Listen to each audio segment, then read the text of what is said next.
내 반을 꿰맨 이유, 박나래 씨 이야기입니다. 자, 방송인 박나래 씨의 구체적인 갑질 정황이 나오고 있습니다.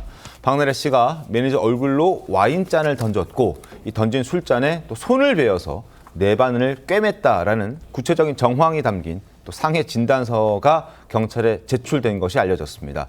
하지만 박나래 씨 측은 허위 사실이라며 강하게 반발하고 있고 그날 술자리를 둘러싼 의문과 의혹들은 그래서 더욱더 증폭되고 있습니다. 박나래 씨의 갑질 정황과 그리고 박나래 씨 입장 먼저 들어보겠습니다. 박나래 씨가 24시간 대기를 시켰대요. 그 업무를 대기하는 순간에 술을 강권하거나 또 안주 같은 거 재료들을 제대로 사오지 못하면 불호령이 떨어지기 일쑤였다고 합니다. 박나래 씨가 화가 나서 술잔을 던졌는데 와인잔이었다고 합니다. 그 조각에 손등을 맞아서 응급실까지 찾는 상황이 벌어졌다. 저는 이 문제들로 인해 제가 하던 모든 프로그램에서 자진하차했습니다. 이 사안은 공식적인 절차를 통해 객관적으로 확인되어야 할 문제라고 판단하고 있습니다. 자, 전 매니저는 과거 박나래 씨가 던진 술잔에 맞아 손을 베었다. 전치 2주의 상해 진단서를 경찰에 제출했습니다. 화면 보시죠. 박나래 자택 인근 종합병원 응급실에서 치료를 받았고 2023년 8월 9일, 날짜도 구체적입니다. 응급실 1차 봉합수술을 시행했다. 합병증 등이 없을 경우 2주간 안정과 치료를 요한다. 전치 2주 판단을 받은 겁니다. 자, 이 내용을 단독 취재한 안진영 기자님 오늘 스튜디오에 함께 하셨는데 좀 더 구체적인 내용을 설명해 주시죠.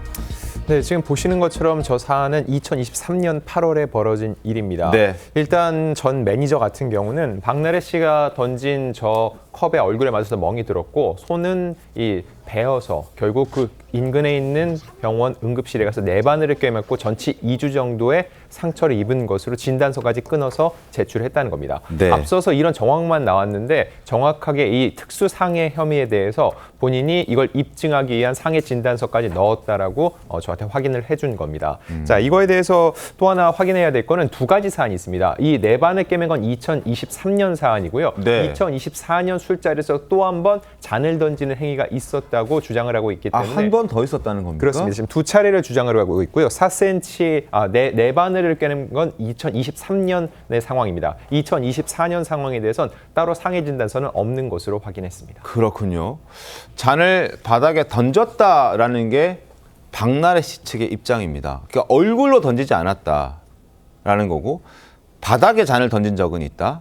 그러나 매니저는 얼굴을 향해 던졌다. 박나래 씨가. 그리고 그걸 파편이 이제 손에 튀었겠죠. 내 바늘 꿰맸다. 누구의 말이 맞는 겁니까? 일단 현재까지 누구의 말이 맞다고 손을 들어주긴 어렵고요. 일단 제가 들은 저 잔을 바닥에 던졌고 그 소리를 듣고 현장에 있던 매니저와 지인들이 와서 치웠다. 저 주장은 네. 박나래 씨의 앞선 그 매니저 담당자들이 얘기를 해준 겁니다. 이 사안이 벌어지고 나서 박나래 씨의 일을 보는 사람을 얘기하는 겁니다. 그리고 어제 제가 보도 후에 현재 박나래 씨의 일을 보고 있는 매니저에게 또 전화가 왔습니다. 네. 그래서 현재 그 당시의 상황을 다시 한번 설명을 해줬는데 그 당시 박나래 씨가 출연하는 프로그램이 있습니다. 이 프로그램에 첫 방송이 있어서 모여서 함께 봤다는 거예요. 작가들과 굉장히 많이 있었는데 그분들한테 확인했을 때는 본인들은 그런 사실을 보지를 못했다는 얘기를 하고 있다라고 전하고 있거든요. 하지만 네. 이것도 아직은 박나래 씨의 주장이라고 볼 수 있고요. 실제로 박나래 씨가 직접적으로 그 매니저를 향해서 잔을 던졌고 그로 인해 상처를 입은 게 맞는지를 입증하는 게 이 특수상해 관련돼서 경찰이 밝혀내야 할 부분이라고 볼 수 있습니다. 그렇군요. 지금 2023년 8월에 한 차례 그리고 2024년에도 한 차례 더 술자리에서 상해를 입힌 적이 있다라는 얘기를 지금 안진용 기자 해주셨는데 2024년에는 그러면은 어떤 상황에서 상해를 입혔다는 게 매니저들의 주장인가요? 네, 그때도 일단 술자리였다고 하고요. 네. 얼굴에 또 다시 이제 던지는 일이 있었다고 합니다. 얼굴로 향해서. 그렇습니다. 자, 근데 그 자리에는 현장 목격자가 있었다는 게 전 매니저들의 주장입니다. 총 4명이 앉아 있었다는 거죠. 2024년에요. 그렇습니다. 박나래 씨와 그리고 전 매니저, 그 외에도 지인 2명이 있었기 때문에 그 2명은 현장을 목격했고 그래서 그 당시 어떤 상황이 있었는지에 대해서 분명 확인을 해줄 수 있다라고 주장을 하고 있습니다. 네. 하지만 이 부분 역시 추가적으로 경찰이 두 사람에 대해서 목격자 진술 혹은 참고인 조사를 통해서 밝혀질 부분이기 때문에 아직까지 누구의 말이 맞다고 예단할 수는 없습니다. 그럼 술자리 다 박나래 씨 집에서 벌어진 일입니다. 네, 맞습니다. 집에서 두 차례 술자리 있었고 둘 다 와인잔을 얼굴로 던졌다. 네. 그리고 한 번은 전치 2주 뇌반을 꿰매고 한 번은 어느 정도 다쳤는지는 확인이 지금 안 되고 있다. 이렇게 그렇습니다. 취재가 된 내용이군요. 네. 자, 전치 2주 상해 일단 2023년 8월에는 그 진단서가 있기 때문에 이건 분명히 김광삼 변호사님, 박나래 씨에게는 당연히 불리하게 작용이 될 수밖에 없지 않겠습니까? 그렇죠. 박나래 씨가 예능할 때 네. 나래바를 굉장히 자랑을 많이 했었죠. 네. 그리고 술 먹는 걸 굉장히 자랑스럽게 얘기를 많이 했어요. 네. 그리고 오히려 이제 술 취해가지고 한 행동들에 대해서 이걸 희화화시켜가지고 재밌게 예능을 이끌어간 적이 있습니다. 그런데 지금 이 두 번에 걸쳐서 상해를 입었다고 하는 내용을 보면 굉장히 유사한 측면이 있죠. 그래서 술에 취해가지고 던졌다고 한다면 이건 이제 일종의 주사다 이렇게 볼 수도 있을 것이고 네.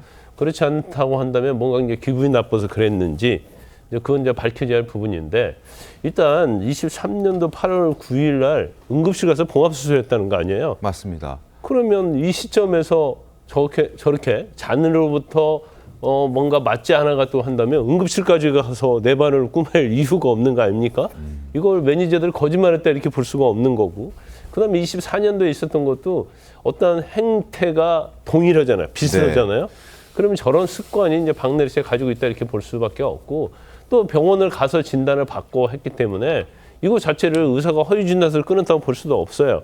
그래서 일반적으로 이제 상해와 관련된 부분은 피해자 진술하고 상해 진단서가 있으면 네. 인정되는 경우가 많죠. 그리고 이거 자체는 제가 볼 때는 술잔을 던진 것은 과실이 아니고 고의성이 있는 거예요.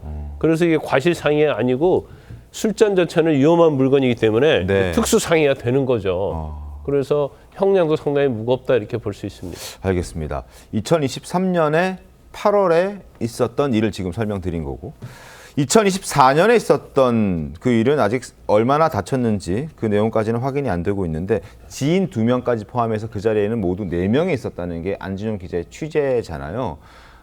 그 지인 2명은 혹시 누군지 확인을 하셨습니까? 네, 확인은 됐지만 지금 이 자리에서 밝히기는 쉽지 않습니다. 왜냐하면 두 사람 같은 경우는 다 알려진 인물이군요. 아니 알려지지 않은 인물들입니다. 네, 상대적으로 대중들이 알기 힘든 인물이라고 볼 수 있고요. 다만 두 사람에 대해서 경찰이 목격자 진술을 따로 받으려고 지금 시도를 하고 있는 중인 것으로 알고 있습니다. 네. 아무래도 두 사람의 양 당사자 간의 입장이 완전히 엇갈리기 때문에 그 현장에 있었던 사람의 목소리가 굉장히 크게 작용을 할 수밖에 없고요. 다만 두 사람이 허위 진술할 가능성에 대해서 또 의문이 제기되는데 하지만 지금 돌아가는 이 사안에 대해서 두 사람 모두 지켜보고 있을 겁니다. 자칫 목격자 진술, 증인은 아니더라도 허위 진술했다가 이게 거짓으로 드러날 경우 그에 따른 상당한 또 진통이 예상되기 때문에 있는 그대로 본 그대로 진술할 가능성이 매우 높습니다. 조계 변호사님, 뭐 이 지인 그 자리에 함께 있었다고 지금 알려진 2명 당연히 경찰 조사 신속하게 이루어질 수밖에 없겠죠. 그렇죠. 뭐 핵심 참고인으로 보이고요. 네. 당일의 특수상해의 범죄 성립 여부에 있어서 핵심적 진술을 할 사람들입니다. 근데 지금 안진용 기자님 말씀대로 과연 있는 그대로의 사실을 진술할 것인가는 지켜봐야 되는데 조사 단계에서 진술은 바로 위증죄가 성립되지 않지만 네. 지금 어떻게 진술하느냐에 따라서 실제 이제 공판 과정에서 증인으로 당연히 소환될 가능성이 높습니다. 네. 그러면 그때 가서 진술을 번복하거나 혹시라도 다시 어떤 사정 때문에 위증을 해야 될 상황이 그때 생길 수도 있습니다. 그런 사정을 고려하면 아마 경찰이 출석 요구를 하면 출석해서 있는 그대로의 사실을 진술 안 할 수 없는 상황이 돼가고 있는 것 같고요.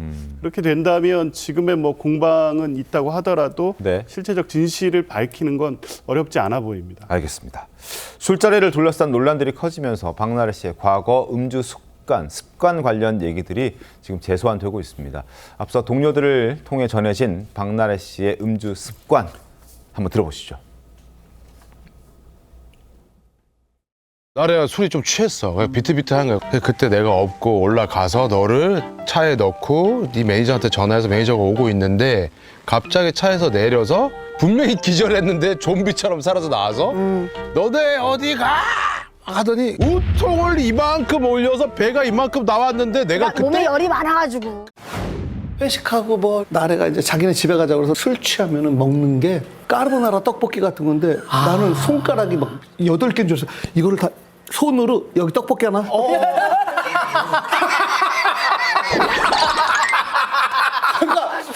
취하면은 막 떡볶이를 손으로 알지. 노는 거. 자, 박나래 씨의 술 습관 지금 논란이 더 키우고 있는 상황입니다. 과거 박나래 씨는 방송을 통해서 술에 의지했던 아버지를 또 원망하기도 했었는데 정작 지금 저런 지인들의 목소리를 들어보면 본인은 나래바까지 만들어서 아버지를 원망했던 것과 똑같은 길을 가고 있는 것 아닌가라는 생각도 드는군요. 네, 박나래 씨가 10년 전 한 예능에 출연해서 네. 과거 아버지가 사업 실패 이후에 술에 의존했었다는 과거사를 전한 바 있습니다. 네. 그래서 그 당시에 가족들이 아니라 이렇게 술에 의존했던 것이 원망스럽다고 얘기를 했는데 최근에 박나래 씨에 관련된 의혹이 술과 관련된 게 많죠. 아무래도 그동안에는 이 술 관련된 이야기들이 하나의 에피소드로 예능의 소재로 쓰였는데 지금 이 같은 일이 불거지고 난 후에는 마치 부메랑처럼 돌아오고 있는 모양새입니다.